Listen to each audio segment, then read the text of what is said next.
क्या आपको लगता है कि आपका भविष्य अच्छा होगा? जब कोई समस्या आती है तो क्या आप कहते हैं कि कुछ न कुछ रास्ता निकल ही जाएगा, या फिर सोचते हैं कि आप कुछ नहीं हो सकता? आज हम एक ऐसा सरल होप टेस्ट करने वाले हैं जिससे आप जान पाएंगे कि आप किस प्रकार के होपफुल पर्सन हो और आपके जीवन में आगे बढ़ने के लिए आपको क्या एक्शन लेना चाहिए।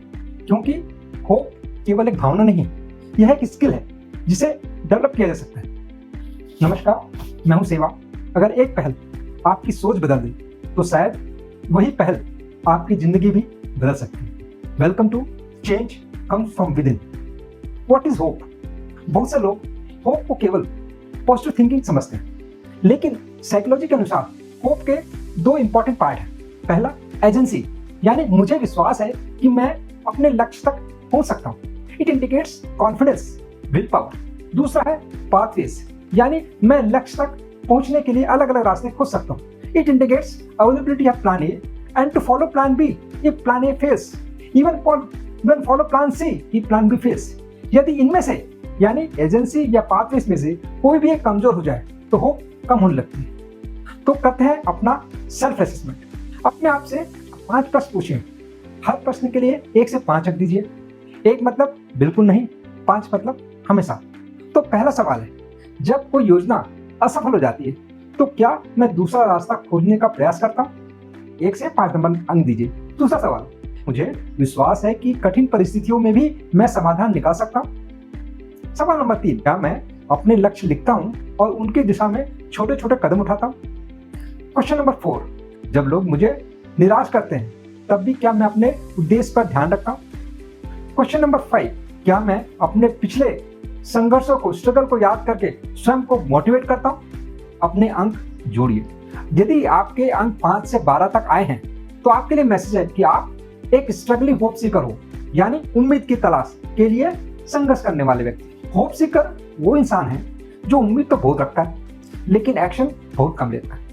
उसकी फेवरेट लाइन्स होती है, एक दिन सब ठीक हो जाएगा, भगवान चाहेगा तो हो जाएगा, देखते हैं क्या होता है। ऐसे यदि ऐसा है तो आपको क्या करना चाहिए? आपको छोटी छोटी बातों को, छोटी छोटी जीतों को नोट करना चाहिए। हर दिन 3 ऐसी चीज दिखनी चाहिए जिसके लिए आप आभारी हैं। मैं नहीं कर सकता हूं को बदल के मैं सीख सकता हूं आपको बोलना चाहिए। यदि आपके अंक 13 से 19 तक के हैं तो आप एक डेवलपिंग होप बिल्डर, यानी उम्मीद जगाने वाला निर्माता। होप बिल्डर सिर्फ सपना नहीं देखता, वो होप क्रिएट करता है। उसे पता होता है hope doesn't come from luck, hope comes from preparation. अगर उसे जॉब चाहिए तो इसका सीखता है, अगर बिजनेस करना है तो मार्केट स्टडी करता है, हेल्दी बनना है तो रोज वॉक शुरू करता है। उसका एटीट्यूड होता है कि मैं रिजल्ट कंट्रोल नहीं कर सकता लेकिन अपनी प्रिपरेशन कंट्रोल कर सकता हूं। यही उसका माइंडसेट फ्यूचर बदलता है। आप क्या क्या करना चाहिए? आप बड़े लक्ष्यों को छोटे चरणों में बांट सकते हैं। सफल लोगों की आप कहानियां पढ़ें, अपने लिए अकाउंटेबिलिटी पार्टनर बनाएं। यदि आपके अंक 20 से 25 के बीच में हैं तो आप एक होपफुल अचीवर हैं। आप सिर्फ प्लान नहीं बनाते हैं, प्लान को फिनिश भी करते हैं। फेलियर आते हैं, लोग हंसते हैं, प्रॉब्लम आती है लेकिन वो रुकता नहीं है। वो हर फेलियर को फीडबैक मानता है।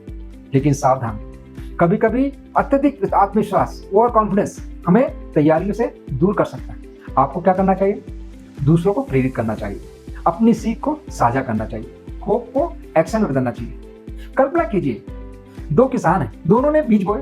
पहला किसान हर दिन शिकायत करता रहा कि बारिश नहीं होगी, दूसरा किसान रोज खेत तैयार करता रहा। जब बारिश हुई, पहले किसान के पास केवल शिकायतें थी, दूसरे किसान के पास तैयार खेत था। तो दोस्तों, होप का मतलब बारिश का इंतजार करना नहीं है, होप का मतलब है बारिश आने से पहले खेत तैयार करना। तो याद रखिए, hope seeker wishes and hope builder prepares and hope achiever performs. और बदलाव दुनिया में नहीं, सोच में शुरू होता है। सोच बदलती है भीतर से। मैं हूं सेवा और मैं फिर आऊंगा एक ऐसी कहानी या पहल लेकर जो शायद आपकी सोच बदल दे।